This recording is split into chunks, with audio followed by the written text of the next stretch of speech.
ওরা কারা মা? তোর আব্বুর বন্ধু ছেলে, তোকে বিয়ের জন্য দেখতে এসেছে। আমি এখন বিয়ে করতে পারবো না। পাগলামি করিসনি, তাড়াতাড়ি রেডি হইলে।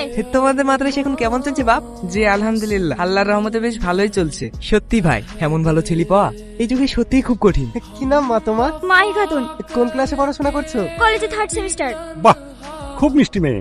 যাও মা, ঘরে যাও। মাই কোথায়? ওকে দেখতে পাচ্ছি না। ঘরে মন খারাপ করে বসে আছে। মন খারাপ করে বসে আছে? কি হয়েছে তোমার? আব্বু, আমি এখন বিয়ে করব না।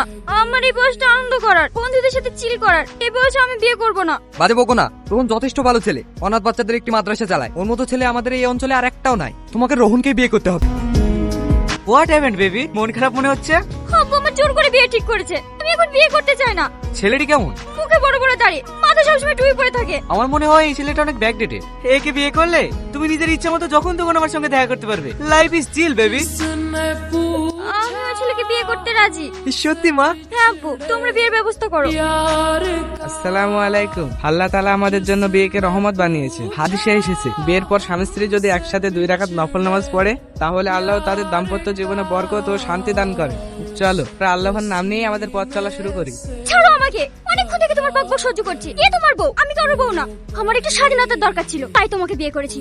ছোট থেকে আমার একা ঘুমানো অভ্যেস। এই বিছানাতেও আমি একা ঘুমাবো। কি হলো, কথা কানে যাচ্ছে না? হ্যাঁ হ্যাঁ, তুমি এখানে ঘুমাও, আমি ওই সোফায় ঘুমাচ্ছি।